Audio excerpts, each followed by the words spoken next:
Coucou, j'espère que tu vas bien. Moi ça va bien, le moral va bien.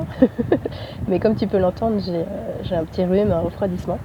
Et je voulais te faire une petite vidéo par rapport à l'impact de nos émotions sur notre corps. En fait, la semaine dernière, j'ai vécu beaucoup de choses. J'ai eu l'impression de passer sous un rouleau compresseur en quelques jours, comme si j'avais besoin de digérer plein de choses. Ça fait 3 mois et demi que je suis partie d'Europe. Et forcément, ça crée des choses, hein. Le voyage, ça accentue tout, autant dans les hauts que dans les bas. C'est-à-dire, on va découvrir des belles choses, des belles personnes, faire des rencontres enrichissantes, des choses incroyables, des miracles. Et en même temps, on va aussi être perturbé et parfois être un peu perdu et bousculé dans nos systèmes de croyances, dans notre identité. Et pour moi, c'est vraiment ce qui se joue ici depuis que j'ai entendu que je devais aller en Inde. Malgré moi, j'ai envie de dire, parce que c'était vraiment plus mon âme qui me tirait à y aller, et puis ma partie humaine qui a résisté.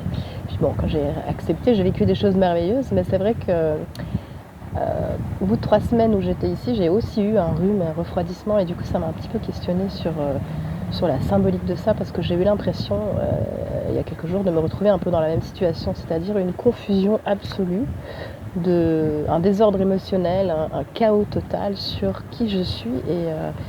Et quand j'étais au début en Inde, au bout de 3 semaines, le questionnement c'était mais qu'est-ce que je fous ici? Ok, c'est super sympa, mais qu'est-ce que mon âme elle cherche à me montrer?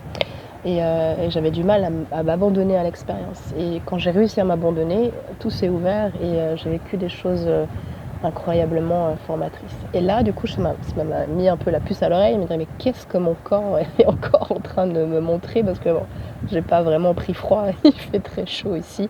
Alors oui, on pourrait jouer sur peut-être c'est la climatisation, etc. Mais bon, je crois moyennement. Et c'est vrai que la symbolique du rhume, c'est vraiment ça, c'est cette confusion absolue.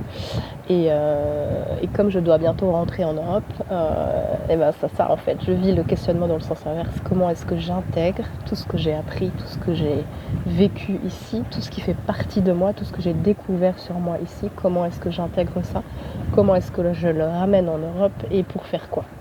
Et donc je me suis bien pris la tête comme j'ai l'habitude de le faire avant de pouvoir m'abandonner à tout ça et à l'expérience. Et au petit moment où je suis abandonnée, c'est là que le rhume est arrivé, a pu laisser sortir, digérer ses émotions. Donc voilà, tout ça pour te dire que fais attention aux symptômes de ton corps, écoute tes émotions, et si tu peux, essaye de t'abandonner rapidement à l'expérience sans chercher à savoir pourquoi,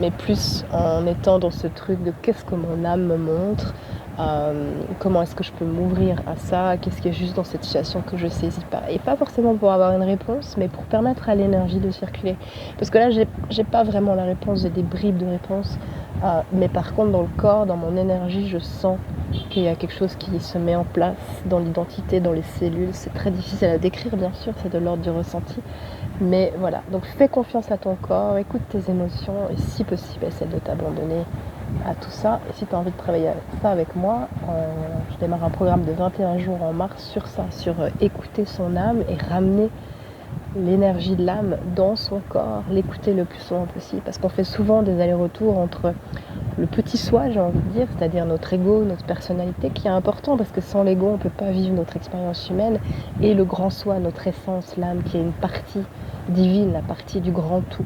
Et plus on va amener cette énergie-là, et plus ça va être facile de naviguer la vie et d'avancer vers ce qu'on est censé être dans cette vie. Donc si tu as envie d'expérimenter ça, 21 jours d'entraînement, c'est comme au fitness, c'est la répétition qui va faire que ce sera plus facile de s'abandonner. On démarre le 4 mars, le lien est dans ma bio ou sur mon site web simplementmagique.com.